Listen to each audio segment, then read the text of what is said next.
menikah di masjid dibolehkan, dan sebahagian ulama mengatakan sunnah karena dalil dari Rasulullah sallallahu alaihi wasallam. Ada hadis yang panjang, seorang perempuan datang menghadap Nabi lalu mengatakan, aku menghibahkan diriku kepadamu ya Rasulullah, maksudnya nikahilah aku ya Rasulullah. Kemudian Rasulullah mengatakan, saya sedang tidak ada keinginan untuk menikah. Lalu lewat seorang laki-laki sahabat, dan sahabat ini mengambil kesempatan dengan mengatakan, kalau engkau tidak berkeinginan kepadanya ya Rasulullah, kawinkan saja aku dengannya. Ini kan pintar sekali mengambil momen. Jadi diambil momen itu. Lalu Rasulullah bertanya, engkau punya mahar? Kata dia, tidak ada ya Rasulullah. Punya cincin walaupun dari besi? Tidak ada ya Rasulullah. Punya ini? Tidak ada. Punya itu? Tidak ada. Lalu Rasulullah mengatakan, engkau punya hafalan Quran? Ada ya Rasulullah. Jadikan hafalan Quranmu sebagai mahar. Dikawinkanlah di situ. Ibnu Hajar Al-Asqalani mengatakan kejadian itu terjadi di dalam masjid.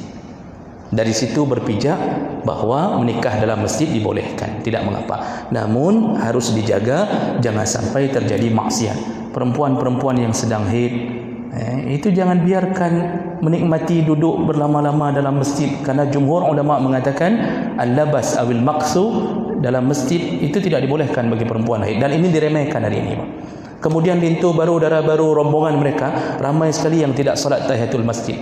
Tidak ada wudu, geram-gerum ke dalam masjid, langsung duduk. Kalau lihat kemungkaran seperti ini, sebaiknya jangan lakukan di masjid. Kalau mau buat masjid, atur.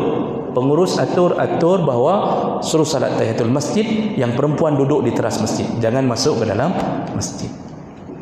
Baik, itu. Yang kedua, masalah hari baik. Semua hari baik dalam Islam. Tidak ada hari baik dan hari sial. Ini salah satu pemahaman yang salah, merasa ada hari sial. Namun di antara hari baik ada fadilah pada hari-hari tertentu. Jadi kalau merasa ingin dapat fadilah pada hari tertentu boleh. Tapi kalau merasanya uruh hanagat, punya ada pegat bab bulan Safar, ni hanagat ni bulan Suum, pegat bab bulan Syawal, hanagat, enggak boleh. Misal merasa bahawa hari sial kalau bulan Syawal. Rasulullah menikah dengan Aisyah bulan apa? Coba cek hadis. Syawal. Semenjak Aisyah mengatakan aku menikah dengan Rasulullah di bulan Syawal, isteri-isteri yang lain pun meminta untuk dinikahi di bulan Syawal. Itu contohnya. Jadi semua hari baik, namun jangan merasa ada hari sial, karena itu bermasalah dengan akidah. Dalam hadis tentang 70,000 umat Muhammad masuk dalam surga tanpa hisab, tanpa azab, salah satunya adalah la yatatayyarun, iaitu orang-orang yang tidak pernah bertatayyur. Apa itu tatayyur? Merasa ada hari sial, merasa ada nasib sial, nasib baik. Itu termasuk bermasalah. Tunggu sebentar. Jumaat itu hari terbaik untuk akad nikah. Nyabik hana sampo perut bab penutuh lembaga. Jumaat hari terbaik untuk akad nikah. Bapak buka kitab Fiqh Islami wa Adillah tu dalam bab masalah akad nikah. Itu Wahbah Zuhaili mengutip pernyataan Abu Hurairah bahwa tentang hari Jumaat hari terbaik. Kenapa? Bertemunya dua waktu istijabah. Hari Jumaat dan ba'dal asar.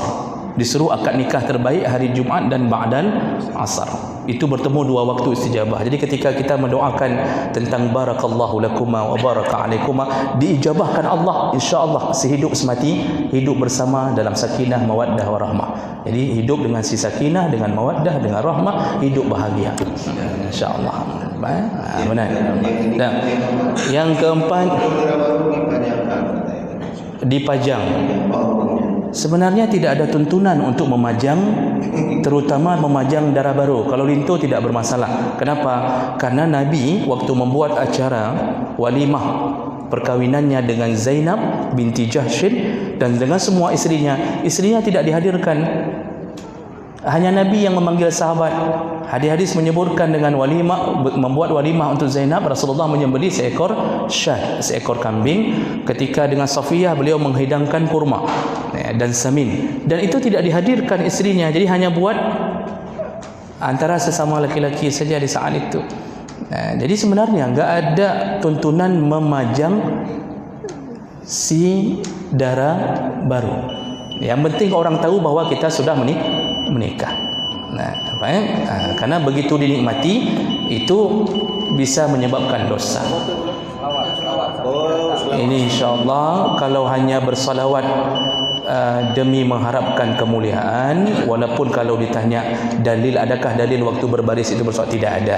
Tapi toh salawat itu boleh diucapkan dimanapun, kapanpun, ya, sedang tidur boleh, sedang ini, maka tidak mengapa mengucapkan itu, selama itu diharapkan kebaikan di dalamnya. Allahu a'lam bishawab. Demikian kita bertemu kembali di pertemuan yang akan datang. Subhanakallahumma bihamdik, asyhadu an la ilaha illa anta, astaghfiruka wa atubu ilaik. Wassalamualaikum warahmatullahi wabarakatuh.